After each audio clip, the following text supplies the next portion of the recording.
Assalamualaikum warahmatullahi wabarakatuh. Alhamdulillah. Alhamdulillahilladzi anzala ala 'abdihil kitaba wa lam yaj'al lahu 'iwaja. Shadaqallahul azim. Alhamdulillahi rabbil alamin. Al-mukasyafa ghaibul lil fuqara ila siratin mustaqim. Subhanaka la ilma lana illa ma 'allamtana innaka antal alimul hakim.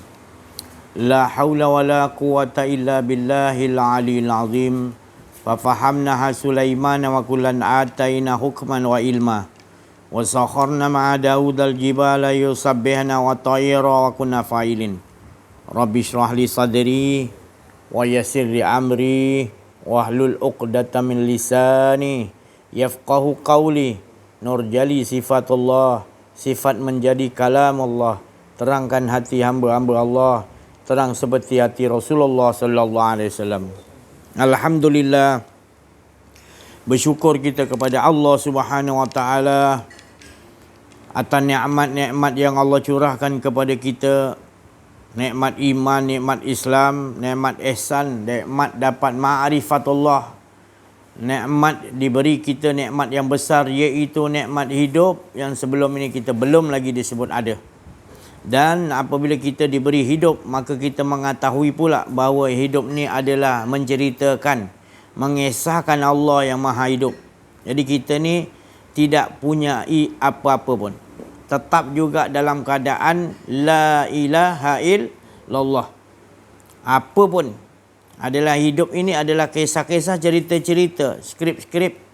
Semua sekalian yang di langit di bumi semua Allah ciptakan atas kehendak Allah Subhanahu wa taala untuk menjadikan yang lebih besar daripada segala yang besar. Jadi segala yang kecil-kecil mengikuti yang besar, dan yang besar itu adalah menghala kepada yang maha besar. Maka Allah Subhanahu wa taala jadikan daripada sebesar-besarnya Nur Muhammad, yang sebesar-besarnya asalnya adalah nur. Nur yang sangat, yang besar, yang makin lama makin membesar Nur Muhammad sekalian alam ni. Jadi waktu tu belum ada lagi. Sekalian alam isinya pun tak ada. Jadi yang ada di waktu tu adalah Nur Muhammad dan makin membesar, makin membesar. Maka di dalam tu tadi terpercik daripada Nur Muhammad tu, maka jadi segala-gala. Lauh mahfuz, aras, syurga, neraka terjadi daripada Nur Muhammad. Yang di waktu penciptaan Nur Muhammad, ada riwayat mengatakan, jadi Nur Muhammad tu sujud kepada Allah Subhanahu taala dalam sujud, dalam cahaya, bentuk cahaya yang kita pun tidak tahu caranya sujudnya, adalah terus menerus 700 tahun. Ada yang kata 1000 tahun riwayat. Jadi yang pentingnya terjadi aja Nur Muhammad daripada Allah Subhanahu wa taala yang dalam keadaan yang maha cukup, maha sempurna, asyik, berasyik dengan dirinya, tak perlu dia menjadikan apa-apa. Tetapi dalam asyik berasyik entah berjuta tahun, kita pun tidak tahu, maka Allah Subhanahu wa taala ingin dia dikenali, maka terpercik jadi Nur Muhammad. Ada cerita riwayat kata ada Nur Muhammad, Nur Zat Allah Ta'ala, ada dua. Jadi dua-dua betul lah. Yang penting kita faham adalah pertama Allah ciptakan adalah makhluk pertama bernama Nur Muhammad, iaitu sifatnya, rahsianya tadi, untuk menyatakan tak lain supaya kenal. Dan ternyata Nur tu bersifat menyuluh. Jadi kita ni yang nak menutupi. Jadi bila jadi daripada Nur Muhammad yang ada di dalam, maka Allah jadikan lauh mahfuz, jadi kalam, jadi segala-gala. Surga, neraka, apa saja pun yang nak terjadi, yang terkini pun semua daripada Nur Muhammad. Dia ambil bahagian sikit daripada Nur Muhammad. Maka tu Allah mengatakan bahawa aku menciptakan sekalian alam ni sebabkan engkau wahai kekasihku Nur Muhammad. Itu maknanya Allah bagi tahu, maka terjadi sekian alam ni daripada Nur Muhammad, Allah kata. Dan sesungguhnya Nur Muhammad tu adalah milik Allah. Itu ada sifatullah, tak lain Allah. Bukannya dua, tiga, tetapi mentajalikan. Tajalli ni untuk menyatakan Diri itu nama tajalli. Jadi kita semua ni adalah tajalli daripada yang besar. Tajalli yang besar iaitu Nur Muhammad. Dia panggil tadi apa? Perumpamaan yang besar sekali, nurnya adalah Nur Muhammad. Jadi yang lain terjadi dari percikan Nur Muhammad. Jadilah apa, jadi surga, jadi neraka, matahari, bulan, bintang. Jadi kita nak fahamnya tadi adalah di mana sekalian alam ni dipenuhi dengan cahaya. Cuma cahaya tu berlapis-lapis dari satu lapisan ke satu lapisan. 500 tahun perjalanan kecepatan cahaya. Mana kita nak boleh jumpa? Nak sampai kepada lapisan pertama pun dah 500 tahun perjalanan cahaya. Nak sampai ke cahaya yang lebih kuat. Lepas tu daripada cahaya yang kuat tu ada belakang ni lagi lapisan. Nurun ala nur, cahaya di balik cahaya. Sampai lebur. Baru sampai kita pada Nur Muhammad. Dinding Nur Muhammad tadi yang menyuluh rupanya. Jadi selama ni hari kita ingat matahari itu bercahaya, bulan bercahaya, bintang bercahaya. Tapi sebenarnya mereka ni adalah semua makhluk-makhluk Allah ni mendapatkan cahaya daripada Nur Muhammad. Semua kita ni semua berasal daripada nur. Maka tu Allah mengatakan dalam surah An-Nur, Allahu nurus samawati wal ardh. Allah memberi cahaya di langit hingga bumi seisinya. Maksudnya asal kita ni Allah jadikan menerusi nur cahaya Allah terjadi Nur Muhammad. Jadi semua yang ada terjadi daripada Nur Muhammad. Maknanya fitrah kita ni sentiasa bercahaya jelas menyatakan Allah yang ada. Tapi kita lama kelamaan kita ni bila berada di dalam kita ni jahil, kita dah tak nampak dah. Didikan demi didikan tak mengalah kepada ni tadi. Penyataan iaitu yang nyata adalah Allah. Dah lari tajuk dah pelajaran sampai ke kita. Pelajaran tu dah zulumat, dah jadi kegelapan. Sebab apa kegelapan? Asalnya cahaya. Tapi ditutup ni jadi kegelapan. Jadi yang menutupi nama kufar, kafir. Ya? Kerana apa? Dah tentu sekalian alam ni cahaya kau tutup. Maka itu Allah jadikan siang jadi malam. Supaya kita berfikir. Ya, sebenarnya sebelum Allah jadikan siang dan malam, keadaan sebelum ada siang dan malam, keadaannya cahaya terang. Mana ada siang, mana ada malam. Sentiasa terang. Allahu nurus sama. Waktu sentiasa bercahaya, jelas nampak, yakin Allah yang menyuluh. Tapi bila kita ni tak kenal dia, kita nampak matahari, kita rasa matahari yang cahaya. Padahal matahari itu dia ni sentiasa bercahaya. Cuma bila waktu dia siang malam, Allah tutupkan. Tutupkan apa? Tutupkan supaya jadi malam. Digantikan bulan, bintang. Tadi. Nak nyatakan siapa? Keesaan Allah, kebesaran Allah. Tadi. Kita nampak macam apa dia mengelilingi, tapi semua mengelilingi antara satu dengan lain planet-planet yang ada. Kita pun tak tahu cara Allah Ta'ala pusingkan dia. Planet-planet bumi yang paling kecil lah. Kecil. Di kalangan planet-planet yang lebih besar lagi Allah jadikan. Jadi kita nampak macam bumi ni besar je. Sebenarnya bumi ni kecil sekali. Jadi dia suluh tu cahaya tu menutupi cahaya. Jadi waktu tu jadi malam. Itu tadi. Jadi matahari kita dah tak nampak. Sebab Allah dah menutupi cahaya tu untuk pergi di belakang bumi pula. Itu Allah Ta'ala punya kuasa lah. Dia letakkan. Jadi belakang belah sana, daerah sana pula cahaya pula. Allah pusingkan tu, dia ada cara pusingan dia tadi. Planet-planet pun ada pusingan dia masing-masing. Berpusing ikut putaran apa yang Allah Ta'ala hendaki. Dia menurut apa saja yang Allah Ta'ala susun tadi. Jarak antara 500 tahun perjalanan cahaya, jarak antara planet ni. Yang Allah jadikan. Jadi ini semua Rasulullah SAW telah Isra' wal Mi'raj. Jadi tak ada manusia yang mampu boleh ke situ melainkan dengan izin Allah.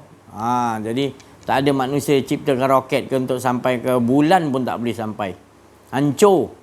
Sebab penolakan untuk dia nak pergi tak boleh dah.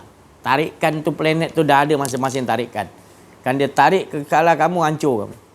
Jadi dia ada gelombang tarik-menarik. Itu kuasa Allah Ta'ala dipanggil gelombang. Macam kita nak datang sini, ada gelombang tarikan. Tarikan yang kita ke datang sini.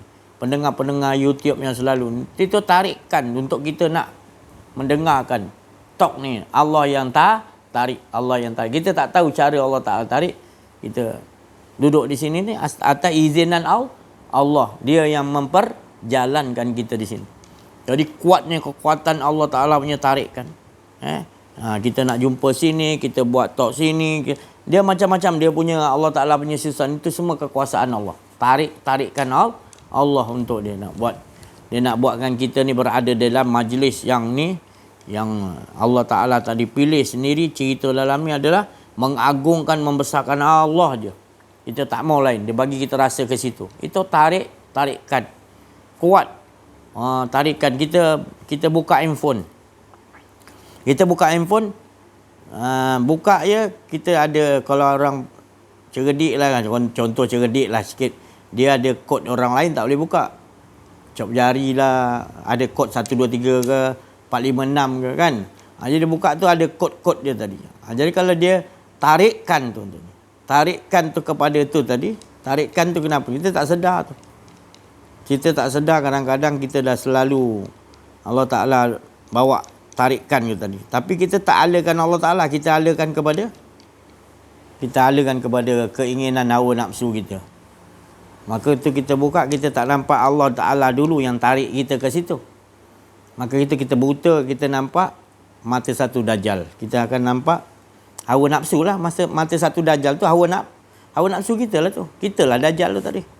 Kita buka dajjal tu, ajakkan kita sama-sama. Kita pun dajjal juga. Membohong sebab apa? Tidak mengakui Allah. Membohong. Sebabnya yang manggil kita untuk buka tu siapa? Yang bagi kod untuk buat kod kita jari ke apa, siapa? Tapi kita hadapkan tadi siapa? Inna solati wa nusuki wa mahayaya wa mamati lillah. Jadi kita hadapkan sama hidupku, solatku, ibadahku, apa semua pun adalah menghadap kepada Allah. Ini wajah tu wajahiyya lillazi fataras sama. Betul ke? Kita hanya baca aje ke? Sebenarnya kita hadap siapa sebenarnya? Jadi sebenarnya mana pun kita hadapkan, handphone ke, laptop ke mana pun kita arahkan adalah kita kena ada wajahul. Tapi kita tak mengaji. Bila tak mengaji, tak kenal Allah, maka kita hanya sebut je lah, ini wajah tu wajahiyya lillazi fataras sama. Penipu Allah Ta'ala kata. Penipu ni. Ini solat orang lalai. Allah tak layan lah. Sebab Allah Ta'ala kata, perbetulkan, kenal aku dulu. Engkau sebut dia wajah, engkau hadapkan wajah kepada sekalian yang Allah jadikan semua ni, engkau hadapkan kepada yang menjadikan. Maknanya engkau menghadap Allah lah tu.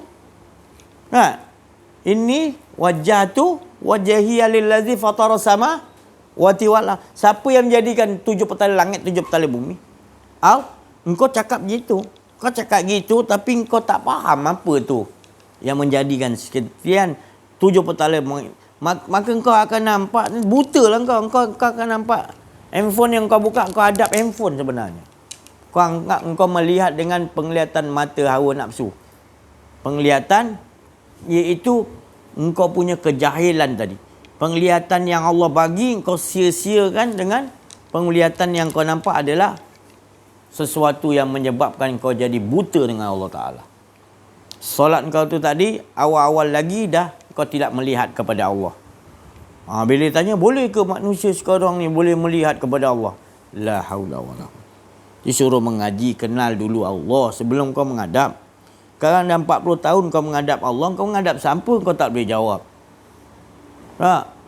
Kau menghadap siapa? Tu. Menghadap apalah Kaabah. Kaabah buat apa kau hadap? Itu tubuhnya kiblat.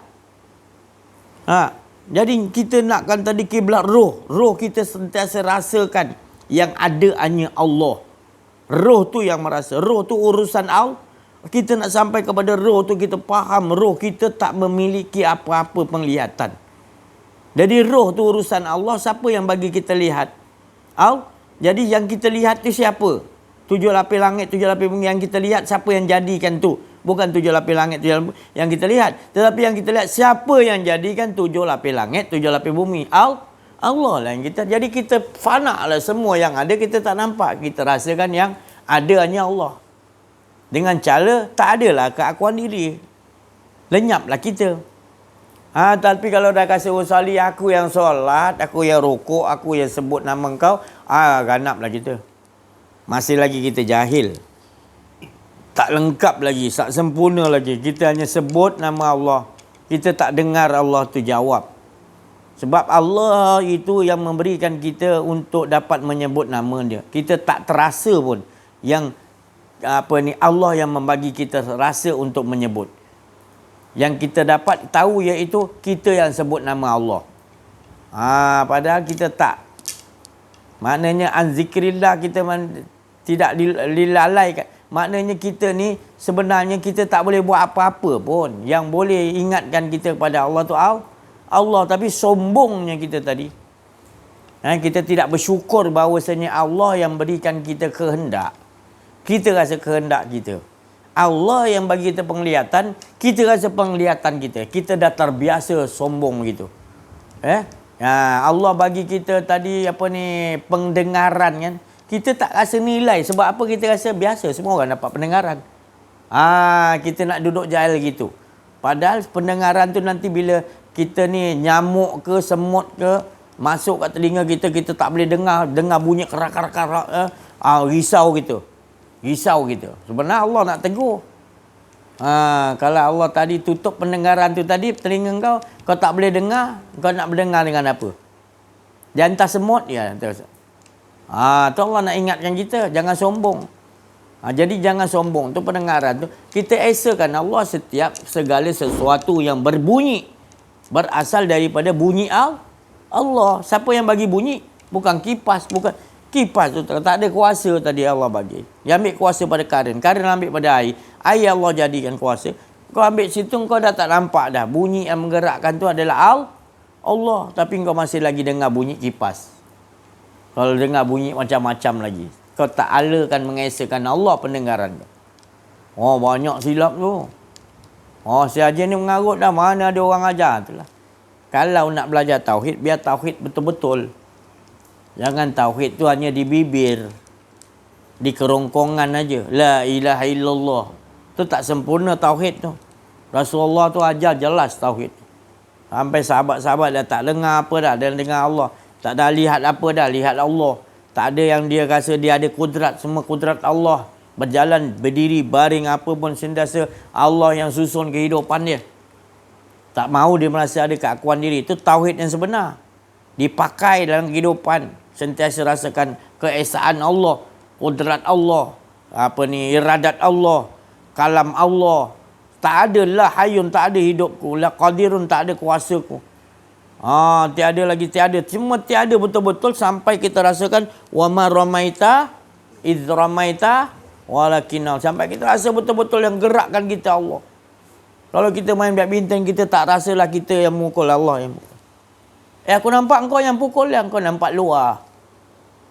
Padahal dalam tu yang menggerakkan kuasa daripada Allah. Kalau kau nampak lagi aku yang bergerak, maka engkau tu buta, tak nampak Allah. Tak nampak kudratullah. Bukan aku ni Allah, tapi engkau tak nampak menggerakkan tadi. Kau mengaku tu bukan kau lihat wajah aku yang kau lihat. Sebenarnya wajah di sebalik wajah tu yang ada wajah Allah. Wajah yang menjadikan wajahku adalah wajah Allah, bukannya wajahku. Nak diperlihatkan wajah-wajah yang ada menyatakan wajah Allah. Bukan benda tu wajah aku tu wajah Allah. Tapi di sebalik menjadikan wajah ni siapa? Cuba cari cerita. Kereta Proton Saga, kereta Honda, kereta apa lagi? Mercedes, kereta BMW. Wajah dia sama tak? Sama ke tidak? Mana dia sama? Tak. Jadi yang kita lihat tu tadi semua tu esa kan? Tak sama. Sebenarnya yang menciptakan itu adalah Allah. Tapi dia titipkan ilmu tu kepada manusia. Tetap dia tak mau tiru wajah Proton ni dengan wajah kereta Honda ni. Ya, mereka tu kalau diciptakan sama, orang tak nak belilah, betul? Betul tak? Jadi gitulah sebenarnya Allah menciptakan berbagai-bagai itu bukan suruh kita celaru, supaya kita melihat Allah lah penciptanya juga. Kita melihat pokok durian dengan pokok manggis, sama tak pokok dia? Mana dia sama? Rasa sama? Mana sama durian, kita makan durian rasa manggis? Mana boleh? Itu pun Allah dah ajar kita untuk mengesakan Allah. Macam-macam Allah ciptakan perumpamaan. Untung kita, Allah nak ajar kita. Tapi kita ni buta kan. Dan siapa yang kat dunia ni buta, kata Allah, ke akhirat nanti lebih teruk buta. Mereka ni orang yang sesat. Jadi kalau kita nampak kereta tu sesat. Sebab kita tak nampak Allah Ta'ala tu buta, sesat. Ni bukan saya cakap. Bukalah surah Al-Isra. Cari sini ayatnya. Bukan saya cakap. Allah yang bagi tahu.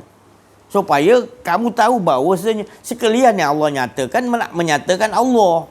Apa pun penciptaan yang Allah bagi ilmu kepada manusia, baik Islam tak Islam, untuk mereka bermacam-macam, sebenarnya Allah yang bagi supaya tetap juga nak menyatakan Allah. Jadi jangan kita lihat handphone ni keluar siri ni, bulan depan dah keluar siri yang baru. Semua berbeza-beza, function dia pula, sifat dia macam-macam pula dalam tu. Itu siapa? Tu jangan nampak yang lain. Itu bahagian daripada ilmu Allah mereka menciptakan supaya kita buta pada Allah.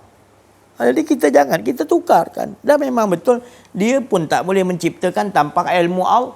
Dan dia gunakan barang-barang material dalam handphone tu, satu je lah dia getah atau dalam tu besi pun. Dia boleh ke cipta? Dia hanya nyambung-nyambung, dan menyambung-nyambung tu daripada ilmu Allah. Allah campuran-campuran, yang Zulkarnain campur besi ni, campur besi ni buat tembok. Pencampuran tu sendiri pun Allah yang ajar jadi tembok. Itu yang dari segi lahiriah, dari segi batiniah dia, yang tersirat lain lagi maksudnya. Jadi semua tu Allah yang punya. Tak ada satu pun yang kita nak mengakui bahawa hak kita. Maka tu Allah Ta'ala kata, kau tak syukur ke? Wa bi ayyi ala'i rabbikuma tukadziban? Maka kau nak dustakan apa? Bagaimana kau nak dustakan lagi? Allah Ta'ala kata. Allah bukan suruh ungkit-ungkit, Allah nak suruh kita ganti. Cuma Allah suruh kita bersyukur lah. Bersyukur dah, dia tambah lagi. Masalahnya kita kufur nikmat, kita menutupi. Kita rasa makhluk. Kita rasa makhluk yang buat. Kita tak nampak, padahal itu semua Allah. Kita nak hidup nafas nanti, baru kita tahu bila nak mati nanti. Sakaratul maut, baru panggil oksigen ni lah, pernah tambahan bayar sambung hidup lah. Dah ICU teruk dah, tak boleh bernafas ni, kita bagi mesin untuk nafas mesin apa nama dia dah. Baru kita tahu hargai nafas tu. Waktu tu dah tak boleh nak buat apa lah. Nafas kau dah cungap-cungap, baru kau tahu Allah yang naikkan, Allah yang turunkan nafas kau, Allah yang berhentikan. Baru kau nak tahu di waktu tu jelas. Waktu sakaratul maut Allah lebih menjelaskan lagi. Baru kau menyesal, hidupkan aku balik ya Allah, aku nak beramal, aku nak betul-betul nak kenal kau ya Allah. Ruginya ya Allah, waktu nak meninggal, nak wafat ni sakaratul maut, Allah perlihatkan tu janji Allah lagi. Selama ni aku perlihatkan macam-macam, nanti sakaratul maut baru kau akan melihat sebetul-betul. Di waktu itu engkau baru menyerah diri betul-betul, kau tak boleh buat apa waktu itu. Padahal di waktu engkau senang begini, kau lupa bahawa akulah yang memberikan segala-galanya, kau lupa ya. Sekarang bila dah gini, baru kau kelang kabut. Di waktu tu tak guna dah. Itu sekarang ni kita perhitungkan kitab-kitab kita. Sekarang ni kita berada betul-betul berkehidupan dengan Allah. Maknanya bukan kita duduk sebelah Allah. Kita ni tak ada. Yang ada adalah cerita-cerita Allah, kisah-kisah Allah. Itu maknanya sebenar-benar manusia yang maknanya Allah Ta'ala kata insan kamil wa mukamil. Insan hamba Allah yang benar-benar seperti Rasulullah SAW, para rasul, para nabi, para wali-wali Allah, orang arif billah. Dia betul-betul tak ada mahu merasa akuan diri. Hidupnya pun dia tak rasa dia hidup. Tubuhnya yang nunggukan masuk dalam kubur dalam tu. Dalam diri dia dah tak merasa ada dah. Kita nampak tubuh dia bergerak, sebenarnya dia tak merasakan. Yang dia rasakan adalah yang ada hanya Allah. Tubuh dia sendiri pun ciptaan Allah. Tak ada satu pun ada pada dirinya, tak ada. Kau nak puji dia, kau nak angkat dia, kau nak zina dia. Dia tetap gitu juga. Tak ada rasa akuan. Itu cerita, dia nampak cerita Allah semua. Dia nampak kisah-kisah Allah. Inilah yang dinamakan mutmain.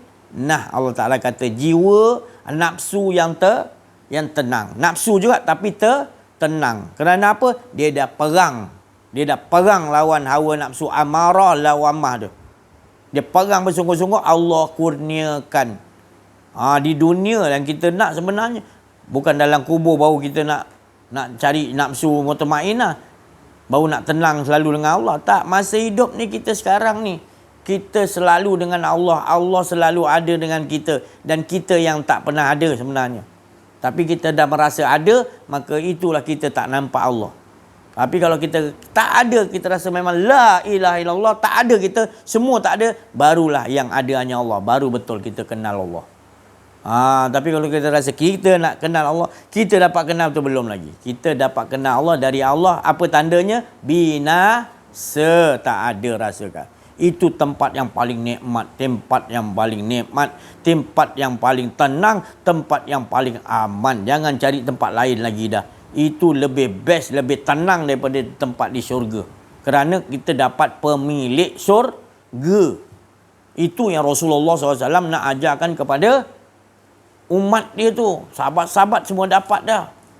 Umat dia. Maka itu Allah, Rasulullah SAW bagi tahu, aku dah tak ada dah lepas aku Nabi Rasul, tak adalah tutup. Tapi ada aku wariskan, aku mohon pada Allah. Apa dia? Al-ulama warasatul ambiya.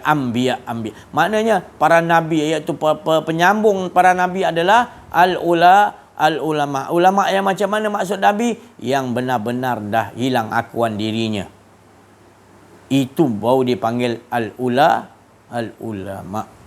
Tapi kalau banyak ilmu dia, Yahudi banyak ilmu. Kalau kata orang tu PhD banyak, dia ilmu banyak, oh dia ni betul ulama. Salah. Tak, dia pakai jubah, dia pakai ni, orang semua belajar dengan dia. Anak murid ramai. Belum kalau Allah Ta'ala kata betul. Kalau nak kata ilmu banyak, iblis lagi banyak ilmu. Pada ulama tu iblis lah macam tu. Kalau kau nak nilai ulama lah kat situ, salah. Jadi Rasulullah bagi tahu, ulama itu adalah mewarisi apa dia? Tak ada keakuan diri. La ilaha illallah. Dia faham, selesai dah. Baru datang kepada dia ilmu-ilmu. Anzala ala abdil kitabah walam yaj'allahu aywa. Tak ada bengkok langsung. Semua apa yang dia cakap, refer kat Quran, refer kat hadis, semua ada. Tak ada kebengkokkan dah. Tapi kalau engkau ada Quran, ada hadis, minta maaf. Kalau kau tak ada ilmu mengenal Allah ni, kau tak kenal Allah, kau buta, kau baca pun ayat Quran 30 juzuk, baca hadis 100,000 pun tak masuk kat rohania orang. Sebab akuan diri kau mengaku kau ada ilmu. Salah dah. Nabi bercakap tu asal bukan ilmu Nabi. Tak ada ilmu atas dasar illa ma'alam tanah. Apa yang Allah Ta'ala bagi untuk sampaikan, tak ada apa. Sedangkan kau merujuk-rujuk kepada perkara-perkara yang sesuatu yang baru, itu adalah syirik. Maka yang betul, yang qadim, hanya Allah tu yang selalu kita hadapkan selalu. Belajar ilmu banyak-banyak, Quran, hadis banyak, tapi taruh tepi. Bukan tak pakai. Tunggu arahan daripada yang empunya Quran dan hadis. Siapa tu? Tunggu arahan tu. Barulah kita, dia kata Al-Baqarah surah ni, baru hadis ayat ni 1000 lebih pada baru dia Allah nampakkan, baru pergi. Jangan nampakkan ayat tu dulu. Kalau orang betul kenal diri, kenal Allah, dia akan sentiasa bergantung kepada Allah, tak bergantung selain tu. Selain apa sesuatu tu, itu adalah syirik, melainkan Allah. Tu masa kita kena kenal dulu. Janganlah kita ambil yang lain dulu. Tapi tak apalah, kalau dah terlajak tu macam tu, patahlah balik. Jangan pula masih lagi tak mengaku, masih lagi nak zulumat, nak kegelapan. Padahal dah tahu dah. Kita kena kembali. Imam Ghazali lebih tinggi, boleh kembali balik. Turun bawah. Bukan turun bawah, sebenarnya bijaklah dia. Jadi dia bukan buang ilmu yang dia dah ada. Dia letak tepi dulu, tumpukan kepada Allah Subhanahu Wa Taala. Bila dapat tu, ilmu-ilmu dia sampai sekarang orang pakai. Bukan makna dia buang ilmu dia, tak. Dia lagi, Allah Taala lagi bagi keberkatan ilmu dia tadi. Tapi kalau kamu banyak ilmu tetapi kamu tak kenal Allah, tanpa ada ilmu mengenal Allah, tanpa ada ilmu mengenal Allah yang betulnya sampai, maka ilmu-ilmu yang kamu ada itu tak bermanfaat. Sebab apa?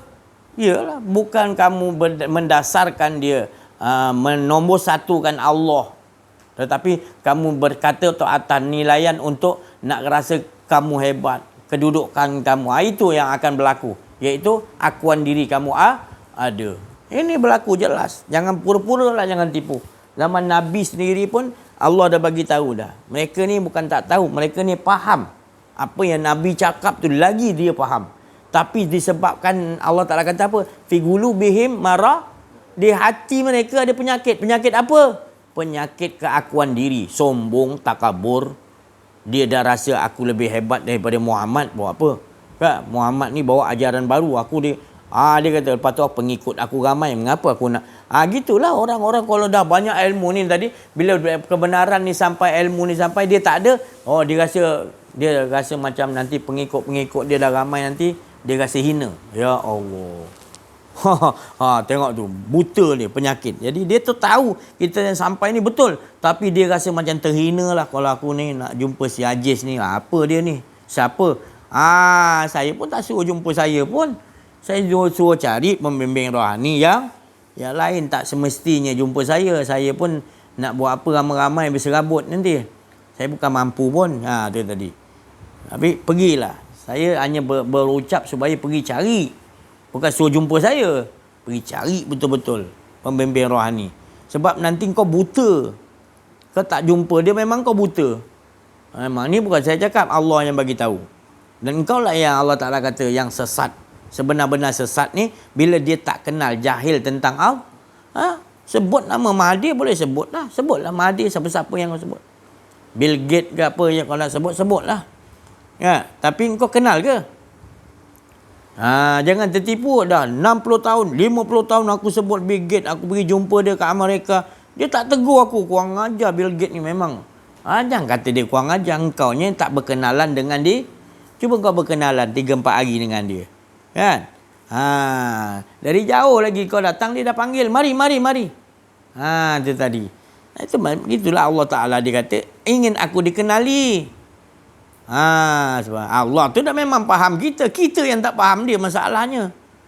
Jadi macam mana nak cari jalan untuk kita nak faham pada Allah? Tak lain Allah Ta'ala pesan pada Nabi ada. Di zaman kita lah pesan. Siapa tu? Al-Ula, pembimbing rohani. Mursyida. Arif Bila. Itu tadi. Yang tahu tentang Allah. Allah dah bagi tahu waris. Pergi carilah. Pergi minta pada Allah, solat betul-betul. Adakah kita sungguh-sungguh pergi haji ke umrah ke depan Kaabah, 10 tempat mustajab tu doa, minta jumpakan aku dengan wali Allah, pembimbing rohani aku, ya Allah, supaya aku tak tersesat. Kerana Nabi bagi tahu kena ada pembimbing rohani. Aku tak jumpa lagi, ya Allah, tolonglah ya Allah. Doa kat sana kan mustajab kan. Tu bagi orang syariat ni 10 tempat mustajab lah. Bagi orang-orang mukmin, orang-orang kekasih Allah, dah kenal Allah, dia sentiasa 24 jam mustajab ya. Ya. Bagi orang yang baru-baru ni tak berapa kenal Allah Ta'ala, itu 10 tempat mustajab. Itu tadi ya. Jadi sebab apa mustajab? Sebab di situ kalau kita duduk, kita akan buang akuan diri. Dan kita betul-betul rasakan Allah tadi cukup dah. Di waktu itu dalam keadaan cukup kita bermohon pada Allah.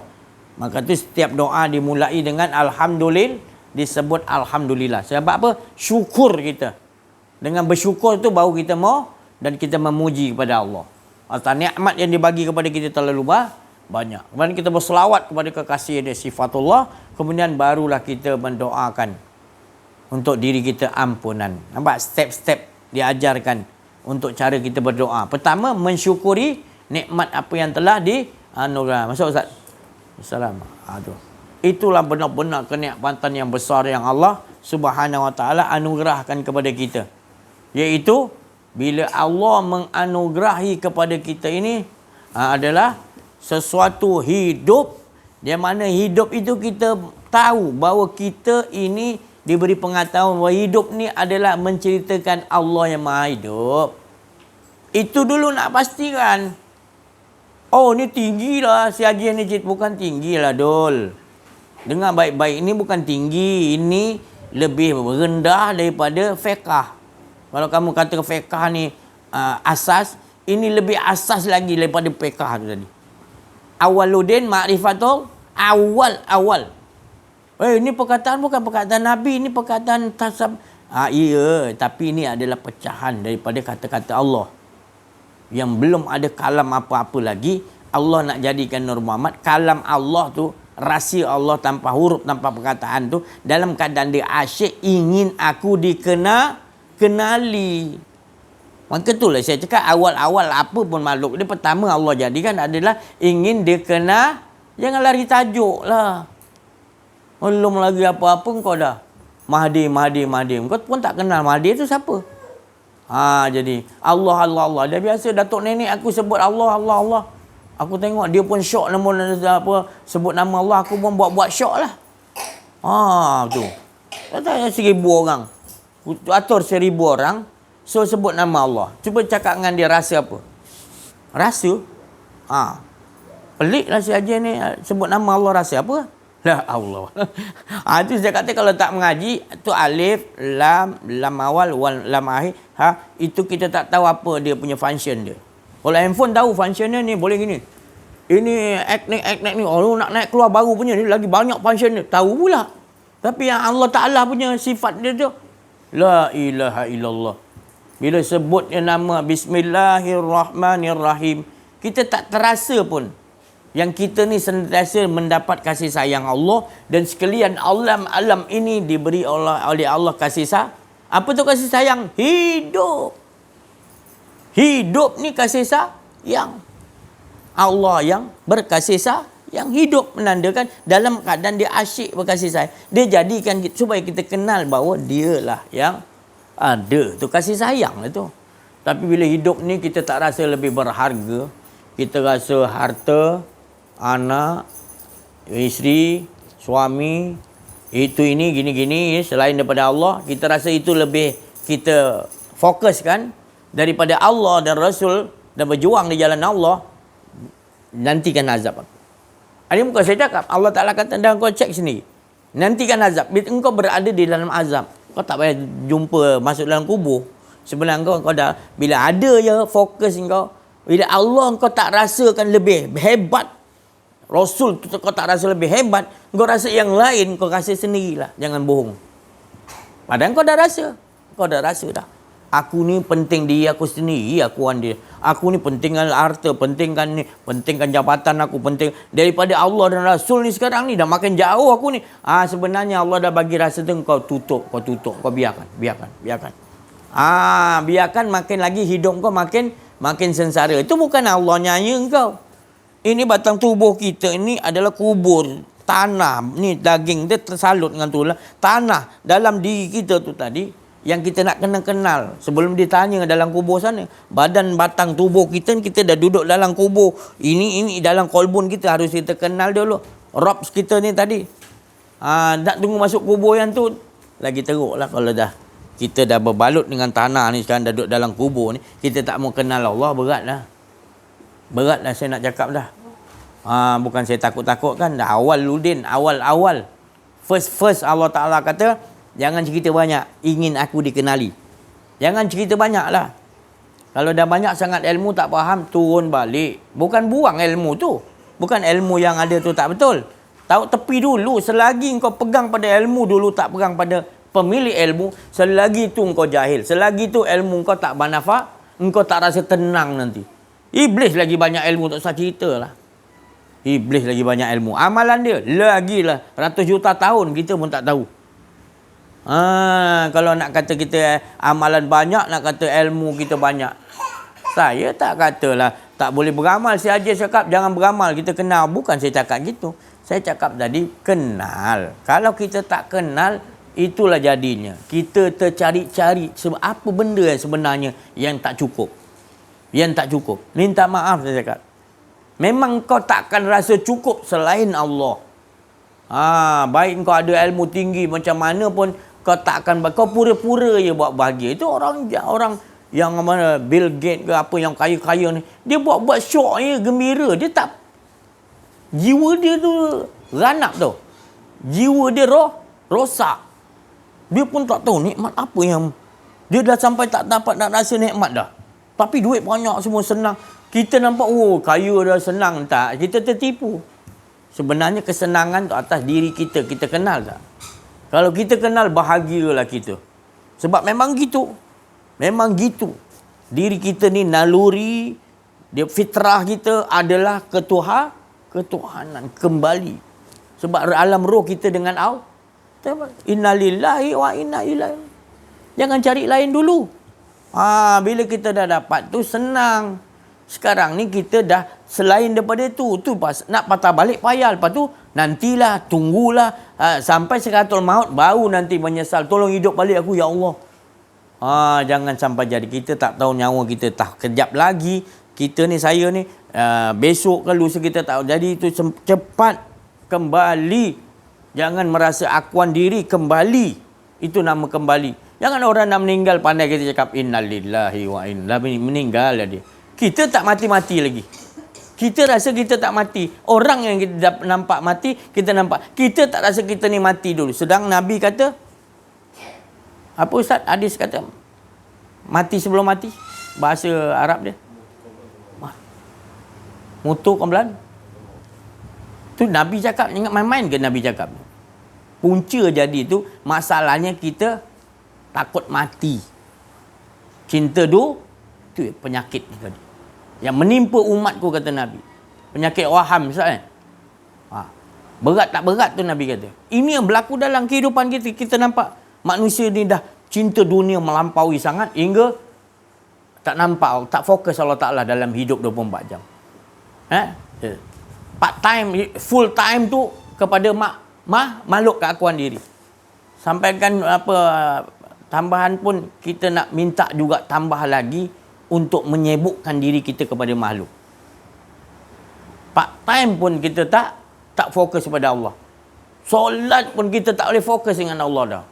Dah teruk sangat dah kita punya diri kita ni. Teruk dah kena balon dengan muka nangkir dah. Nak tunggu muka nangkir dalam tu. Dah muka nangkir sekarang dah balon kita macam ni. Apa dia? Cara dia? Iaitu dia balon kita sampai kita ni sekarang ni makin jauh dengan Allah. Dia balon tu supaya sedar. Kita nak tunggu balon dalam kubur tu. Muka nangkir kita kata. Nak tunggu dia soal. Sekarang dia tengah menyoal kita ni. Kita tak rasa mati sebelum mati. Memang kita tak rasa kita ni dikuburkan dengan badan jasad kita. Dalam kita ni sekarang ni berfungsi dia dalam dikatakan kiam, berdiri dengan kudrat Allah, menyaksikan apa yang telah terjadi ni. Macam mana kita nak mulangkan perhitungan tadi. Dibacakan dulu kitab Iqra kita wa kafa bi nafsikal yauma alaika. Pada hari, bukan hari sekarang ni nak dihitung apa yang telah kita, adakah betul kita mengesahkan Allah ataupun kita buta tentang Allah. Buta tentang Allah, di sini lagi kita dah kena al-qari'ah. Maknanya dah kena bencana. Kita dah duduk makam tu dah. Macam mana kita dalam kubur nak duduk makam yang lain? Di dunia lagi kita makam kita dengan Allah tak? Kalau tak di dunia tak duduk makam dengan Allah. Jangan ceritalah dalam kubur pada masyar. Janganlah cerita. Awal-awal Allah tak bagi tahu. Hidup ini aku. Hidup ini aku. Tapi engkau rasa engkau azab lah. Nak beriman apa kepada Allah dan kau kata hidup ni pun engkau, habislah. Sedangkan la ilaha illallah, la hayyun, tak ada hidup kau melainkan hidup Allah. Meyakini, bersanad kita dapat betul, faham betul, ya Allah, selama ni aku dah banyak salah gunakan, ya Allah. Hidup yang kau bagi ni aku rasa aku yang hidup, ya Allah. Salah besar aku, ya Allah. Syirik aku, ya Allah. Tu tadi. Menyesal betul-betul. Baru, ya Allah, menyesal berapa lama dah, ya Allah. Itu alhamdulillah masih hidup kita sedar. Jangan masih hidup kita lagi bangga kita rasa aku banyak amal, aku banyak ilmu. Jangan sampai di dunia dia menyangka dia itu padahal yang boleh berdirikan kau solat 60 tahun tengah malam itu Allah. Yang boleh engkau dapat ilmu banyak macam-macam ni semua siapa yang bagi? Allah. Engkau ngaku engkau yang banyak ilmu. Engkau ngaku engkau yang melakukan ibadah. Seriklah, menyesallah. Bukan Allah tak bagi buat, tapi jangan Aku mau menerima orang yang melakukan ibadah tanpa mensekutukan aku. Alam ahadah. Iaitu menyaksikan yang melakukan solat itu berdiri rukuk sujud. Semua hidup kau nafas turun dan naik. Kau menyaksikan semuanya aku. Baru aku terima. Jangan salah lari tajuk. Saya tak nak bertanggungjawab nanti di mana-mana pada masyarakat mana-mana pun. Si Hajiz tak nak bagi tahu, ya Allah, ya Rasulullah. Jangan tipu yang bohong. Saya dah bagi tahu. Bukan saya bagi tahu saya pandai, kamu orang jahil, tak. Saya bagi tahu sebab ni pesanan suruh bagi tahu. Tak ada kena-mengena nak naikkan nama saya ke, pengikut ramai ke, saya dapat sanjungan itu semua tak perlu. Bagi saya cukup dah Allah. Dan saya takut nanti saya ni tak disampaikan nanti. Saya nak jawab dengan Allah macam mana? Ni dia tak sampaikan, ya Allah. Rasulullah, ni umat kau si Hajiz dia tak nak bagi tahu kami. Saya tak ada sorok-sorok, saya bagi tahu. Tak ada istilah tinggi ke rendah ke, saya kena wa amma bi ni'mati rabbika fahad. Hai dan dapat nikmat dari sisi Allah, buang keakuan diri. Bestnya tadi tak ada yang lebih best. Syurga pun tak dapat menandingi nikmat tu dengan Allah. Bila Allah leburkan, tak ada yang ada hanya Allah. Nikmatnya tu tadi fahadis. Saya disuruh sampaikan nikmatnya tadi, bukan rasa perlukan nikmat lain, tidak. Perlukannya kedudukan, perlu orang, tak perlu. Tu dah hasbunallah wa ni'mal. Cukup dah tu saya berkata atas dasar itu. Bukan atas dasar saya nak orang ramai jumpa saya nak dipuji orang saya. Saya macam tu jugalah. Macam tu. Saya rasa cukup dah. Apa nak robah-robah muka saya. Berapa ramai pun, 1,000 orang pun saya dapat. Dia orang kata, 1,000 orang. Satu kampung ni, si Hajiz dapat bagi faham dah. Saya begitu juga pun tak ada rasa saya pun yang bagi faham 1,000 orang tu pun. Walaupun semua orang cakap, engkau bang, saya tetap pun cakap, bukan aku, ya Allah engkau. Tak ada masuk apa pun. Saya tak ada apa. Saya dah cukup dengan Allah lah. Apa perlu nak puji-puji. Dia yang memuji diri dia. Engkau yang puji Allah. Bukan aku. Dia salah puji tu. Dia puji engkau. Bukan aku. Aku tak ada kena-mena. Tak ada nama aku. Ya Allah, engkau semua. Ya. Kita macam tu. Diajar oleh Allah SWT. Aman, manis, tenang, duduk di situ. Jadi kita buat gitulah. Apa pun keadaan je. Bagi kekayaan, bagi darjat, bagi apa, tetap gitu juga. Ridha Allah, buang keakuan diri. Alhamdulillah. Bersyukur kita kepada Allah Subhanahu Wa Taala. Ini yang dipegang oleh Rasulullah SAW. Para Rasul, para Nabi-Nabi, wali-wali Allah, Arifin Billah, Mursyid-Mursyid. Semua pegang ni. Kita jangan lari tajuk lah. Kalau nak jadi orang mukmin pegang ni. Sebab kita jangan jadi ambil Islam dulu. Kita bukan menyembah Islam. Kita ngambil kenal Allah dulu. Inda dina, indallahil. Ambil Allah dulu, makna buang keakuan diri. La ilaha illallah, beriman dulu. Baru Muhammadur Rasulullah. Mengambil agama Nabi Muhammad SAW. Bukan Islamnya dulu, tetapi cinta. Agama Islam ni, sebelum Islam, agama dipanggil agama cinta. Sebab Nabi membuat kasih sayang. Akhlak. Khuluqin azim. Jadi cintalah, agama Muhammad ni agama cinta. Agama cinta ni, kalau dia Yahudi, dia Majusi, dia Nasrani, dia agama Buddha ke, tetap cinta. Sebab kalau kita kata aku agama Islam, dia agama tak betul, makna kita menyembah agama, tak? Kita menyembah cinta Allah. Jadi kalau agama-agama lain kita bukan bezakan dengan. Itu bezanya orang yang mengambil Allah dulu, faham Allah dulu, baru Allah Ta'ala kata ambil Islam. Kalau orang ambil Islam dulu, dia kata dalam hidup dia Islam aja betul. Tak betul tu. Tak betul. Kau menyembah pada agama, bukan menyembah kepada pemilik agama. Beza kan jangan edit-edit pula saya punya cakap tadi. Si Haji kata agama Islam tak betul. Bukan. Saya cakap jangan ambil Islam dulu. Kenal Allah dulu, pemilik agama Islam. Kerana Allah kata inda dina, di sisi aku dulu Islam, baru Islam. Kena faham bahasa Allah Ta'ala. Kita ambil Islam dulu. Salah tak? Salah lah. Kenapa ambil Islam dulu? Bukan makna Islam tak betul. Tapi Allah lah pemilik dulu, harus kita kenal. Jangan lari tajuk. Allah suruh kenal dia dulu. Itu maksud sekarang ni. Jadi orang Islam ni dibuat macam bola oleh orang Yahudi, orang kafir. Macam bola. Sebab apa? Kita dengan Allah masalah. Itu punca je. Fir'aun memang hebat. Fir'aun belajar dengan Iblis. Iblis kata, aku bagi anugerah kontrol dunia nanti. Akan datang. Akhir zaman. Macam mana cara dia? Engkau perbodohkan manusia. Dia bukan hebat. Dia perbodohkan manusia supaya apa? Jangan belajar ilmu mengenal Allah. Ilmu lain tak pun kau bagi. Dia buat kita masalah dengan Allah, mudahlah dia sihir kita. Mudahlah dia bohong kita. Jadi naik tak nama dia? Dia naik sebab apa? Yang bodoh kita. Sebab kita disuruh awal-awal kenal Allah, kita ambil lain dulu. Mudahlah.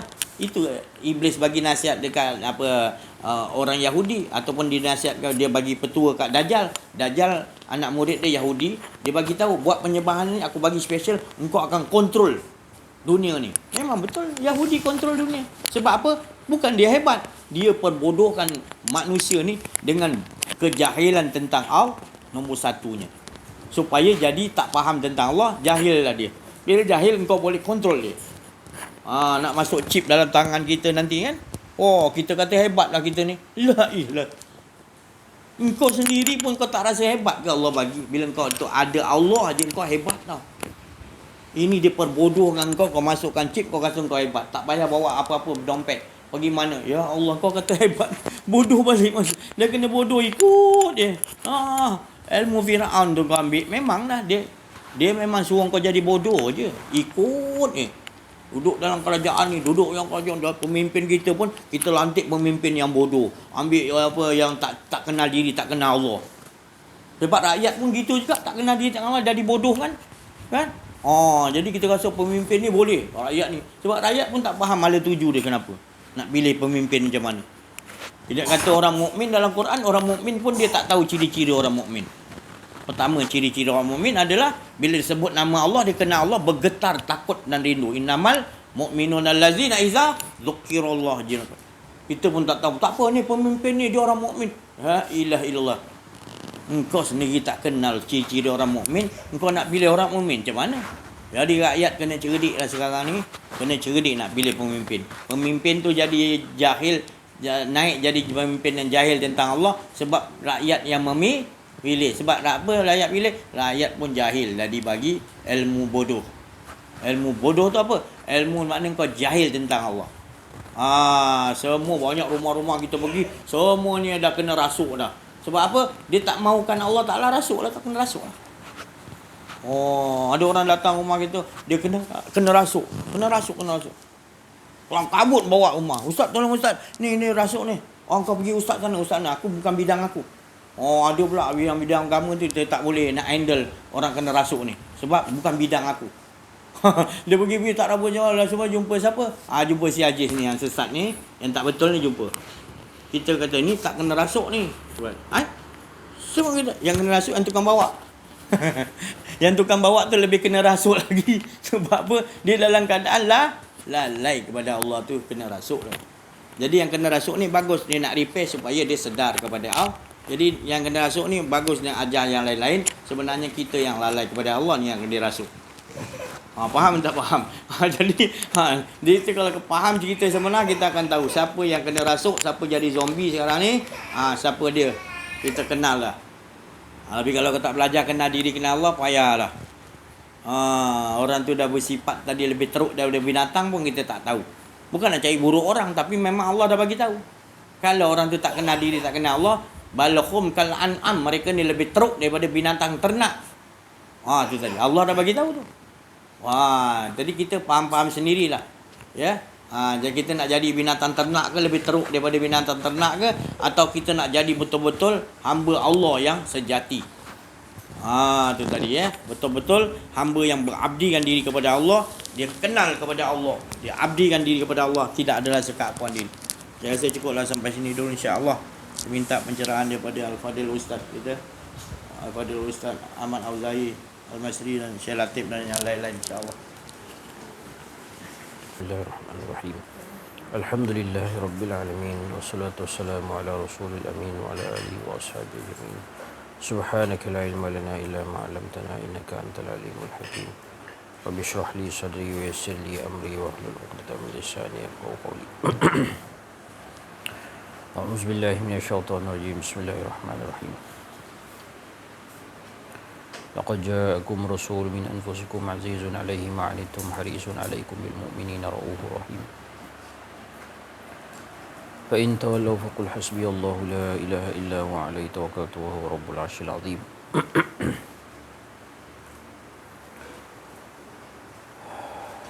Inna fatahna laka fatham mubina. Inna fatahna laka fatham mubina. Inna fatahna laka fatham mubina. Ya Hayyu Ya Qayyum birahmatika astaghis. Allahumma aslih lana sya'nana kullah wa la takilna ila anfusina tarfata 'ain. Wa la aqalla min dhalika wa la ila ahadin min khalqika ya ni'mal mujib ya ni'mal syaitanir rajim. Percaya pada rukun iman. Salah satunya ialah percaya kepada hari kemudian ataupun percaya kepada hari akhirat. Percaya pada hari akhirat itu, dalam kata lain, akhir zaman lah. Akhir zaman. Ada setengah orang menamakan dia sebagai ilmu eskatologi. Ilmu eskatologi. Jadi bila masuk ilmu eskatologi ni, orang yang benci kepada ilmu ni, dia namakan ilmu ini teori konspirasi. Teori konspirasi. Whatever lah nama dia, sokong ke tak sokong, benci ke tak benci ke, balik kepada pengukuhan tauhid ini, dia sangat penting. Sangat penting. Carilah jalan untuk mengukuhkan kekuatan tauhid tu. Kerana dengan kekuatan tauhid itu, Allahumma salli ala Muhammad, dengan izin Allah, syafaat Allah, syafaat Nabi Muhammad, seseorang hamba itu dengan izin Allah, syafaat Nabi Muhammad, bisa selamat daripada fitnah akhir zaman ni. Fitnah akhir zaman yang sangat banyak. Di saat semua orang pergi hulu, semua orang pergi hulu. Tapi kalau Allah suruh ke hilir, kita kena ke hilir. Di saat semua orang ke hilir, tapi Allah suruh kita ke hulu, kita ke hulu. Dan siapa yang pernah rasa hal ini, dia akan ucap subhanallah, subhanallah. Apa yang Allah buat tu betul.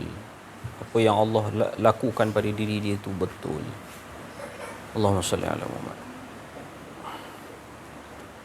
Satu contoh yang agak sensitif yang orang kata saya sesat kerana vaksin. Kerana vaksin pun sesat menyesatkan. Anti vaksin ni, grup anti vaksin sesat. Tak apalah. Saya dengan Ustaz Aziz lama tak jumpa. Saya agak 3 tahun tak jumpa bila saya pindah ke Perlis ni. Tiba-tiba ayah saya meninggal kerana apa? Meninggal kerana COVID. Kemudian masa itu Ustaz Aziz dengar dia nak datang ziarah. 3 bulan kemudian baru dia berjaya ziarah ke Perlis. Dia jejak langkah kaki yang pertama di Perlis. Dia kata, saya tak pernah datang Perlis. Inilah kali pertama saya datang Perlis. Tak pernah datang Perlis. Jadi datang ke Perlis itulah kali pertama. Dalam masa era COVID tu, saya ada juga telefon sekali-sekala. Telefon sekali-sekala tu saya tanya dia macam mana nak ke mana, ke sana ke sini, macam mana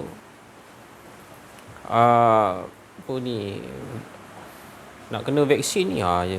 Ustaz Aziz pun kata, tiyalah, tak apalah, nak buat macam mana, dah terpaksa. Jadi saya ingatkan dia kata okey lah kepada vaksin ni. Tapi bila buat talk ni, bila saya dengar 2-3 kali, Ustaz Aziz pun mempunyai firasat yang sama lah tentang vaksin ni. Vaksin COVID lah, bukan vaksin yang lain, vaksin COVID. Walhal kami ni tidak pernah berjumpa, tidak pernah bincang dan tidak pernah berpakat tentang urusan vaksin ni. Jadi macam mana boleh sama? Tu. Kemudian kalau tengok Pak Sumit pula melalui tak tahulah, kadang-kadang futuhat wali Allah ni, dia datang macam Ariel, masuk dalam dia keluar. Tapi dia sendiri tu pun vaksin. Wallahualam, saya tak tahu kan. Tapi pernah ada viral, saya pernah terbaca yang dia kata ni nanti api nak mai. Dia mai melalui udara. Siapa yang ambil tu dia boleh terbakar. Api nak mai. Api nak mai. Dia ada macam mana tah kata-kata dia, api nak mai. Dia adalah dia ni dia ada ayak nak mai, ada ayak nak mai, mai kod udara. Siapa yang ambil jadi api, macam tu lebih kurang. Kemudian bila melihatkan apa futuhat daripada Syekh Zainal Asri, yang mula-mulanya dia pun kata benda tu adalah fitnah, Syekh Zainal Asri. Kemudian para masyayikh yang lain seperti Dr. Jamlul Azhar pun menyatakan bahayanya vaksin ni. Kemudian tapi beliau terpaksa cucuk juga, dan tak berapa lama lepas tu, wallahu alam bisawab, kerana vaksin ke kerana bukan tak tahu, dia pun meninggal dunia. Dan ni yang pentingnya, ni saintis cakap, keluar dalam satu wawancara, dia kata sekarang ini ni orang putih cakap, saya baru dengar tadi dia punya ucapan. Dia kata kajian menunjukkan 76% kematian sekarang ini di negara dia lah, negara orang putih lah, tak ingat sama ada Amerika ke Britain ke, 76% daripada kematian adalah merupakan ada sangkut paut berkenaan dengan vaksin. Dan di Malaysia sendiri pun peningkatan kematian tak silap 12% daripada kebiasaan. 12% lebih tinggi daripada biasa. 12% tu banyak. Banyak. 12% ke 12,000.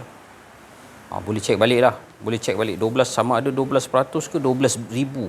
Tinggi daripada kebiasaan. Walau bukan ada malapetaka, bukannya ada bencana alam, bukan ada banjir besar.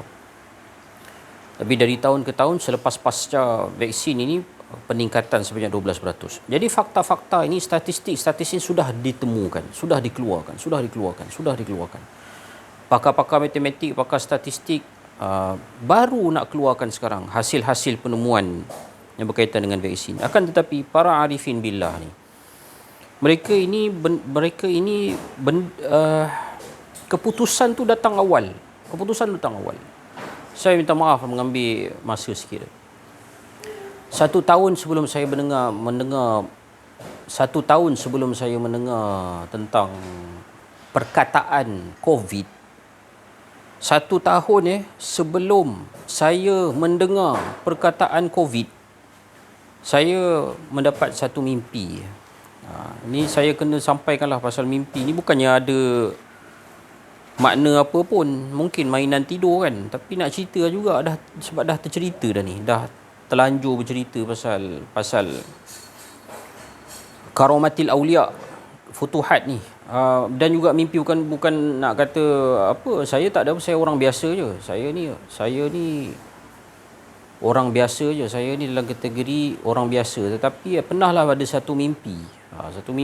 Saya bermimpi, Allahumma salli ala Muhammad, terdengar satu pengumuman semua kena beratur ambil vaksin. Saya pun beratur ambil vaksin. Lepas tu pengumuman kedua kata vaksin tadi batal ataupun silap, kena ambil sekali lagi. Saya pun beratur sekali lagi, ambil lagi vaksin. Bila sampai giliran saya, ada satu suara yang saya rasa saya kenal suara ni. Dia kata, engkau sepatutnya tak payah ambil vaksin yang pertama lagi tu, tak payah. Jadi saya cerita, bila saya cerita awal, saya war-warkan dekat grup-grup, mana-mana yang saya ada grup, saya cerita. Ini ni COVID ni kejap lagi ada vaksin, ada vaksin dia. Saya dah mimpi, saya kata.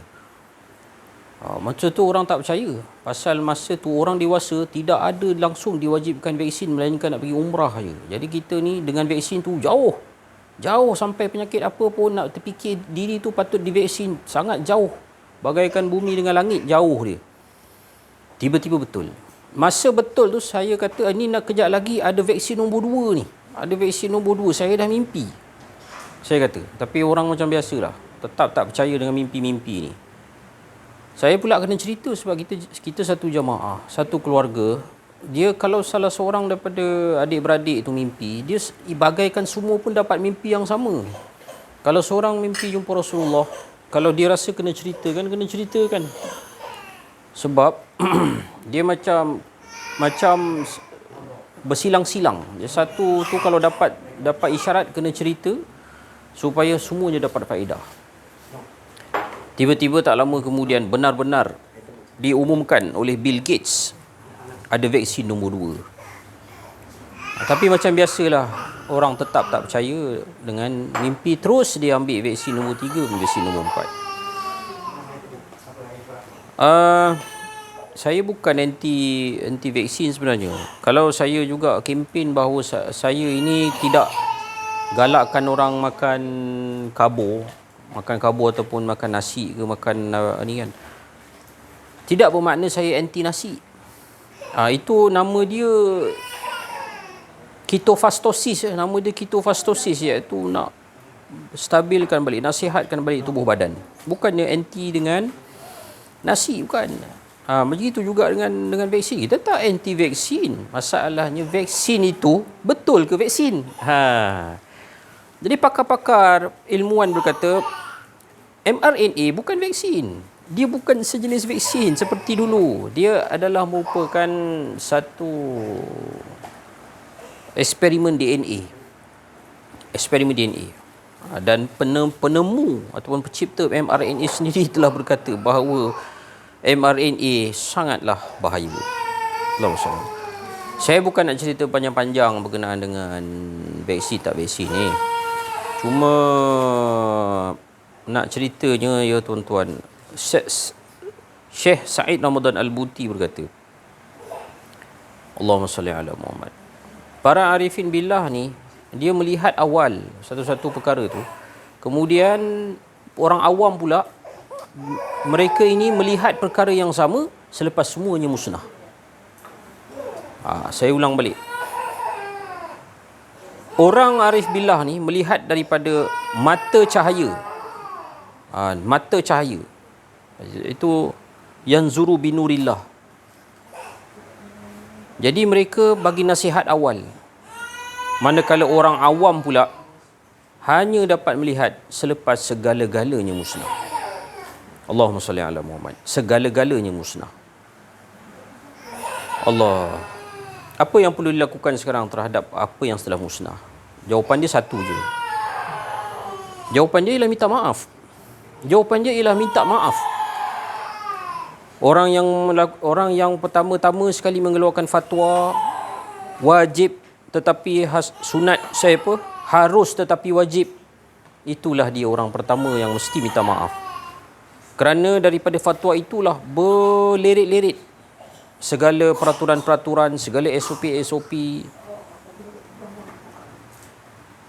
yang mengarut-mengarut. Allahumma salli ala Muhammad. Berlirit-lirit segala peraturan-peraturan, segala SOP dan sebagainya yang rupa-rupanya sekarang terbuka satu demi satu. Allahumma salli ala Muhammad. Itu saja. Dalam bab vaksin ni, itu saja nak bagi tahu. Seseorang perlu minta maaf, tetapi maaf tu tak ada. Maaf itu tidak berlaku.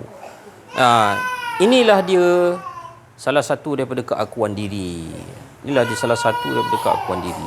Allahumma salli ala Muhammad.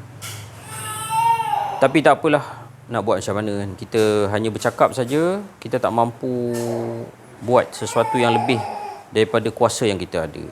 Apa yang kita mampu buat tiap-tiap hari, menjalankan tugas dakwah. Siapa yang terima alhamdulillah, siapa yang menolak itu biasa. Ampun maaf, tiada sangkaan buruk langsung, tiada kebencian walaupun sedikit pun.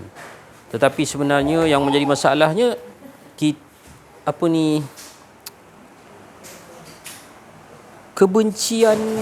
kebencian orang kepada kita tu yang menjadi masalah tu. Kerana kesian melihat orang-orang yang masa itulah kalau kita renung balik, golongan-golongan anti vaksin ni cukup benci dengan anti vaksin sampai diisolasikan, yang cikgu diletakkan dalam tandas pun ada, dalam store pun ada.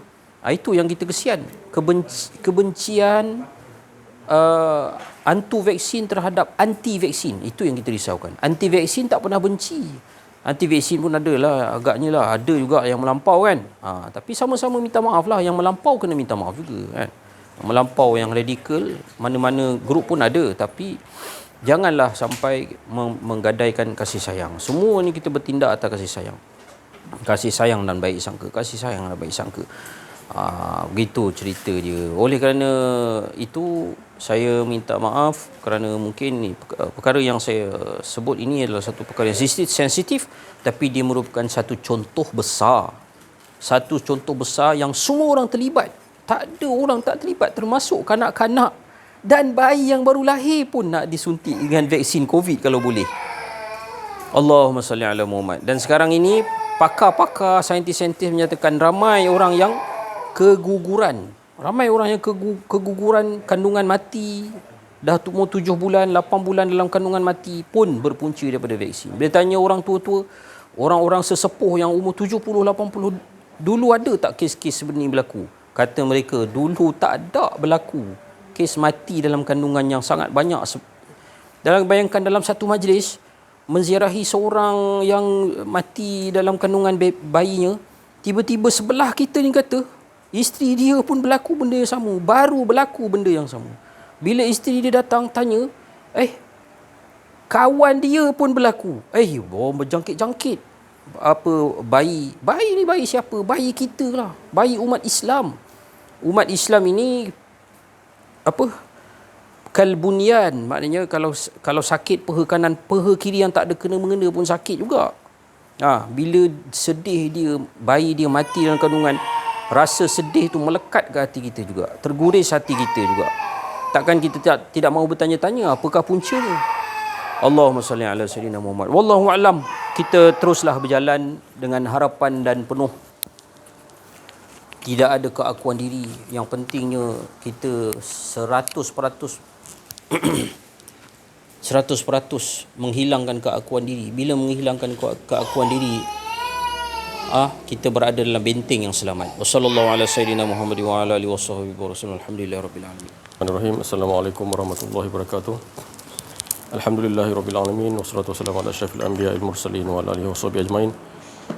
Bersyukur kita kehadirat Allah Subhanahu wa taala pada petang Jumaat yang mulia ini dapat kita bersama-sama menghayati perkataan kalam-kalam Allah daripada Allah Subhanahu wa taala, yang mana Allah Subhanahu wa taala sendiri yang menjalankan kita sebagai hamba.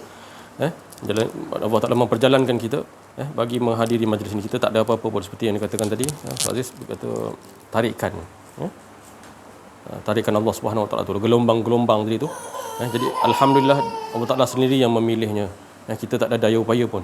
Daripada tarikan gelombang-gelombang tu sampailah kita ke sini. Itulah kita memandang dari segi aspek Allah Subhanahu wa taala yang punya kekuasaan, kebesaran dan keesaan Allah Subhanahu wa taala.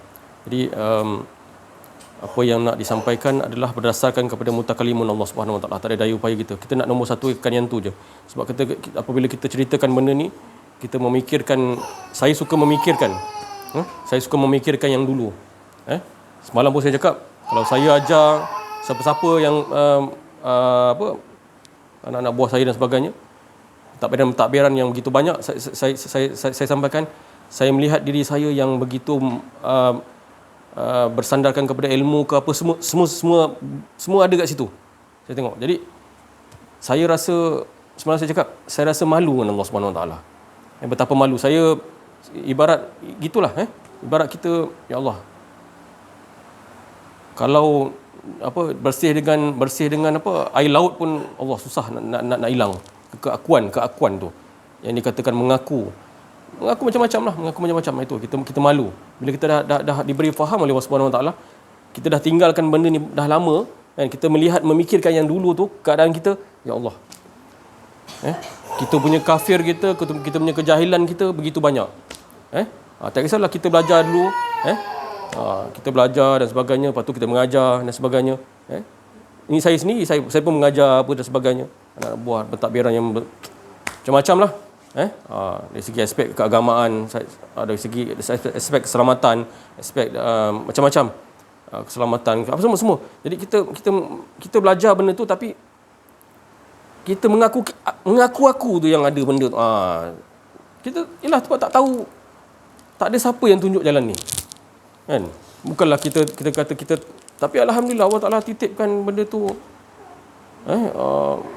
Cari kan. Cari saya tak tahu daripada ialah semua daripada kawan-kawan lah. Saya duduk di KL, kawan-kawan jumpa dengan sang guru dalam keadaan tak disangka-sangka Allah Taala bagi kan. Itulah, bukan sebab saya ni daripada keturunan mana ke, saya daripada keturunan pendekar ke, daripada keturunan tak ada. Saya orang biasa, orang yang diciptakan oleh Allah SWT daripada Nur Muhammad SAW tadi tu, sama je, semua sama je. Namun Allah Taala memilih disebabkan rahmat Allah Subhanahu Wa Taala. Sama, kita sama-sama yang ceritakan benda-benda ni. Itulah. Cuma kita kesedaran Allah Taala bagi kita sedar. Allah Taala memilih kita. Ada yang dikatakan pihak-pihak batil tu. Kan? Pihak-pihak batil. Tapi itu kita cuma jangan duduk sebagai penonton. Jadi kita kena duduk sebagai pemain. Jadi pemain tu di sisi apa pun posisi, kalau posisi saya full back tengah ke, back kiri ke, back kanan ke. Kalau orang lain kalau iblis tu dia penyerang, kita tetap menyatakan itu semua posisi yang Allah Taala letakkan. Kita ikut posisi masing-masing. Macam saya beritahu itu kehadiran beliau di Kedah itu, posisi masing-masing. Posisi ni siapa ni Habib Ahmed, ustaz berada di belakang masa tu. Tapi yang mengetahui dia tahulah apa tugas sebenar beliau. Kan? Jadi itu posisi yang Allah Taala letakkan. Kan? Jadi kita jangan memandang di mana orang tu duduk, tapi kita memandang posisi siapa yang bagi duduk tadi tu. Baru kita sedar, oh ini daripada Allah. Jadi kita tak memandang di situ, mata basar kita yang tutup. Sebab cahaya yang diceritakan tadi, cahaya tu memang dah terang dah, kita yang tutup. Tu yang bahayanya tu, kekafiran kita. Sebab macam mana Allah Taala nak didik kita kalau kita yang menutupi? Kita menutupi. Padahal bila ini yang kita sama-sama rasa ni, bila kita cerita benda ni, berperang, cerita Nafi ni, berperang lah tu, masuk perang kan. Jadi Allah Taala sendiri yang akan didik nanti. Dia ajar. Yang ni macam ni, yang ni macam ni. Engkau naik kereta macam ni, engkau solat ni macam ni, yang ni macam ni. Kan seronok tu Allah Taala didik kita. Seperti yang Rasulullah SAW ajar kepada sahabat kata, macam mana aku nak engkau daripada Allah, aku ni macam mana? Kau belajar dengan aku. Kan? Jadi itulah ikutan yang katakan fattabi'uni, ikutan yang Rasulullah, daripada Rasulullah sampai para tabi'in, sahabat para tabi'in sebagai wali Allah sampai sekarang ni. Kan? Jadi pelajaran ni ditutup. Saya pun cerita dengan saudara Alman semalam tu, saya cakap 1924 dia ditangkap. Apa saya cakap, saya pun yalah 1923 dah tu. Sebelum 1923 dah tu. Jadi tak ada, dia kata. Kalau Osmaniyah, zaman Osmaniyah sebelum kejatuhan, kalau kejatuhan tu memang dah ada lah master PhD apa semua tu, tangga-tangga kasta tu kan. Tapi dia kata sebelum tu tak ada, memang tak ada pun. Inilah pelajaran dia, mengisahkan Allah. Kan? Penduduk kafir pun ada, 7 orang pemuda tu pun ada dia punya bahagian-bahagian dia. Bahagian engineer, bahagian ni. Mana ada kasta master PhD. Itu yang dia ajar. Saya sendiri pun. Kalau daripada British Army sekali pun. Nak jumpa bukan jumpa ni, jumpa by step. Patutnya jumpa teruslah Panglima kalau betul kau ada masalah. Jumpa teruslah. Kenapa kau tak nak bagi? Gitulah maksudnya. Dia ajar gitu. Jadi kita ni buta disebabkan tu. Saya sendiri pun nampak di situ, tapi alhamdulillah Allah Taala letakkan arwah Abang Lan yang bawa sama-sama makan kat kedai dia dulu. Sama-sama ramai-ramai dulu kan. Arwah tu. Tak ada pun dia kata, "Tik, kau pergi majlis ni ustaz." Tak ada. Dia diam je. Dia diam je. Tapi diam tu bukan bermakna tak berbuat apa-apa. Tapi rohaniah dia tu, nur dia tu sampai kat kita. Dia bercakap tu melalui dalaman tu. Jadi kita pun baru kita cari sang guru di situ. Itu saya cakap. Ini mata basariah kita dicelikkan oleh Allah Subhanahu Wa Taala. Kita tak buta dengan kehidupan kita ni, pasti akan dapat. Saya memang kalau kehidupan kita ni dulu memang bercampur bau lah. Bukanlah kata saya sekarang ni suci pun. Macam saya cakap dulu, kan? Adakah kita pergi haji ataupun umrah? Kita balik ni kita dah ada ni. Sebab saya masa tu satu kemah dengan seorang bekas tentera. Dia kata, kita masa tu di Mina. Dia cakap kita ada satu lagi tawaf haji lah ya. Tawaf haji. Kita balik ni kena kita tawaf haji. Baru kita digelar haji. Masya Allah saya cakap. Kejar gelaran ke saya cakap dalam hati saya lah. Kejar gelaran ke? Kan? Bukan kita nak cari buruk siapa-siapa, tapi adakah lepas dia balik haji tu dia bersih, dia suci? Suci tu sebab apa? Tidak merasai ada keakuan diri. Saya masa saya di masa tu dalam keadaan macam tu, balik tu kita tak rasa kita bersih pun. Bukan kita pergi haji ni bersih. Orang panggil kita haji. Tak ada pun. Aku pun tak nak orang panggil aku haji tu contoh. Kan tak nak pun. Kan? Sebab apa? Itu semua perbuatan-perbuatan Allah. Apa yang dibuat tu atas kudrat Allah Subhanahu Wa Taala. Yang dipanggil pun saya pun tak tahu macam mana boleh kena panggil. Bukan sebab saya hebat, tak ada pun. Kan? Berapa kali panggilan saya buat permohonan, berapa kali panggilan permohonan tu ditolak? 2-3 tahun. Tanya wife saya. Kan? Tapi ada disebabkan rahmat Allah Subhanahu Wa Taala dia cakap. Kan? Kita tak rasa apa pun. Cuma dia yang atur. Kan? Macam-macam saya buat. Kan? Ustaz Aziz pun sendiri tahu masa tu perjalanan saya di situ. Menguruskan menguruskan untuk itulah permohonan tu. Kan? Kemari daripada Johor Baru KL kan? Itu keadaan itu. Tapi sebab kita tengok urusan semua yang Allah Taala aturkan kan, macam-macam. Saya pula kena dekat Johor Baru macam-macam lah. Sebelum pergi tu menanya dan sebagainya, macam-macam lah. Saya pun tak tahulah kan. Ini semua tu engkau yang urus ya Allah, aku tak tahu macam-macam kan. Jadi apa itulah, itu perjalanan yang bila kita berkehidupan dengan hawa nafsu, keakuan diri kita. Saya menceritakan tentang ni, kita tak ambil orang kata tu pedoman, tak menghayati. Kita dah tahu tapi tak menghayati, saya sendiri. Tapi disebabkan tu yang kita terhijab dengan Allah SWT. Tapi macam mana pun Allah Taala atur ajar satu by step. Fa'at ba'as sababah. Daripada satu bab ke satu bab, dia ajar kita. Itu yang kita nak sebenarnya. Apa yang kita cerita ni semua yang kita tinggalkan dah lama dah kita tinggalkan. Ni kita nak kembali balik kepada Allah Subhanahu Wa Taala. Kembali apa tu? Itulah. Yang ditadabur la ilaha illallah tadi tu, menghilangkan, menafikan keakuan diri. Jangan ada pemilikan apa yang ada kita ada. Kalau tak ada apa pun, engkau yang ada ya Allah. Kalau tak ada apa dah. Kan? Engkau ya Allah. Itu yang penting. Pasti Allah Taala mencukupkan keperluan di situ. Yang penting redha Allah tu. Bukan kita nak yang kita tahu dengan kita risaukan rezeki kita. Tak, jangan risaukan rezeki tu. Kita risaukan kita tak dengan Allah tu, tak ada redha Allah tu. Kita tak dengan Allah tu, itu kita risaukan. Nak berlaku kiamat pun kita tak, bila tak dengan Allah, masalah kita. Itu yang kita nak masukkan. Dekat anak kita, isteri kita, kawan-kawan kita semua ni insya-Allah. Kita sampaikan ni, wa ma fa'altu an amri. Siapa cakap pun, jemaah cakap sekarang ni pun, semua tidak berdasarkan daripada hawa nafsu. Sebab apa? Dia dah masuk medan perang tu. Tak apa. Jatuh bangun tu memang ada, tapi betul. Kita harapkan dia je. Menyatakan cerita ni menunjukkan kepada jalan cerita mengarah kepada dia yang esa. Tu insya-Allah. Sekian daripada saya. Wabillahi taufiq wal hidayah. Assalamualaikum warahmatullahi wabarakatuh. La haula wala quwwata illa billah. Allah Taala apa yang diucapkan oleh teman-teman sahabat-sahabat kita ni tak lari daripada tajuk, masih lagi terus mengajakkan kita da'ilallah, supaya kita dapat Allah Ta'ala seperti mana mereka ucapkan. Mereka dah mendapati, hingga kan ada sahabat kita ini yang membawa sekali dengan keluarganya selamat daripada nar. Yang dimasukkan nar tu, dia selamatkan di dunia lagi supaya anak-anak, isteri-isteri, suami semuanya terpelihara daripada nar. Apa tu nar? Daripada jahil tentang Allah. Sanggup dia bawa. Tak ada mata pelajaran yang lebih tinggi. Adalah mata pelajaran yang paling hebat di sisi Allah adalah kita ini kembali kepada Allah Subhanahu Wa Taala, dan tanpa ada merasa akuan diri, iaitu kita tahu sesaat ke depan kita ini yang nguruskan Allah.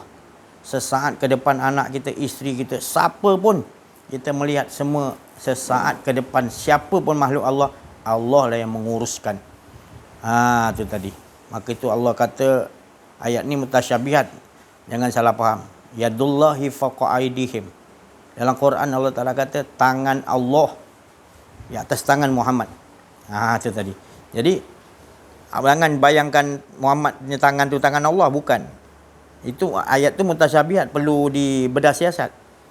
Ayat ni mutasyabihat bukan mukamat. Maknanya kita kena tahu. Makna tangan tu maknanya Rasulullah tu, maknanya jangan kita gambar tangan Rasulullah tu. Tak, tapi kekuasaan Allah tadi yang selalu bersama dengan Muhammad. Dan bila kita kenal Allah, kita bersama adalah hidup Allah. Maknanya sesaat pun nafas kita turun naik adalah Allah. Bukan kita ni Allah. Tu nak kena faham tadi. Yadullahi faqa aidihim. Ni saya dah jelas, saya kupaskan ni. Maknanya. Jadi apa yang kita nampak semuanya adalah tangan-tangan kekuasaan Allah. Baik Fir'aun, baik Namrud, baik Iblis, baik, kita akan nampak semua tangan-tangan kekuasaan Allah. Saya aja bukan fahamkan betul-betul. Dia tak ada daya upaya semua. Jangan bayangkan Iblis tu punya tangan. Jangan bayangkan Nabi Muhammad punya tangan ada mukjizat. Bukan. Siapa yang jangan nampak tangan tu. Yadullah memang tangan, tapi jangan nampak tangan. Kekuasaan. Kekuasaan. Semua ni, semua di bawah kekuasaan Allah. Ya hak ke batil ke, semua di bawah kekuasaan Allah. Bila kita duduk gitu, kita akan nampak semua bergerak duduk. Siapa pun iblis ke, malaikat ke, malaikat maut ke, semua atas kekuasaan Allah bagi. Maknanya kursiyu sama Allah yang memberi kekuasaan di langit, di bumi, semua apa pun kerajaan yang ada, sampai kerajaan diri kita sendiri pun Allah yang bagi. Jadi kita tak nampak ada kekuasaan lain lagi. Itu maknanya. Tengok, Ustaz Auza'i, Syekh Latif bawa sanggup keluarga dia semua nak selamatkan daripada inilah kejahilan tentang Allah, iaitu azab yang paling pedih. Yang Allah Ta'ala kata, selamatkan dirimu dan keluargamu daripada azab. Apa azab tu? Jahil tentang Allah tu azab. Bukan di sana, jauh sana, di kubur dia, di alam barzah, di pada masyarakat. Sininya yang Allah suruh selamatkan, bawa supaya anak isteri kita kenal diri, kenal Allah. Itu yang dikatakan pelihara daripada azab. Itu maksudnya. Yang tadabbur yang kita nak faham. Ngok ustaz demam-demam anak bawa juga. Tu tadi. Sebab dia dah merasakan bahawa di sinilah segala-galanya. Iaitu tempat kita nak memfokuskan balik untuk supaya berhidupan kita sesaat pun dengan Allah.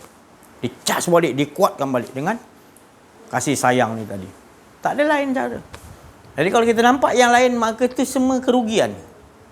Kerugian. Wal asr tu, masa tu sendiri Allah jadi, kita pun tak tahu bila. Kan saya dah bagi tu, sentiasa mengesahkan Allah. Apatah lagi kita patutnya lebih faham lagi. Masa tu sendiri pun dah berterusan terus mengesahkan Allah. Dia tahu dah arahan dia Allah Ta'ala. Dia jadikan masa tu, apatah lagi dalam seisi-isi tu kita tahu masa tu sentiasa memerhatikan mengesahkan Allah. Apatah kita ni, malu kita sebenarnya. Patutnya kita lebih faham, kita ni dijadikan sebagai manusia, kita ni berfikir ni maknanya Allah bagi special.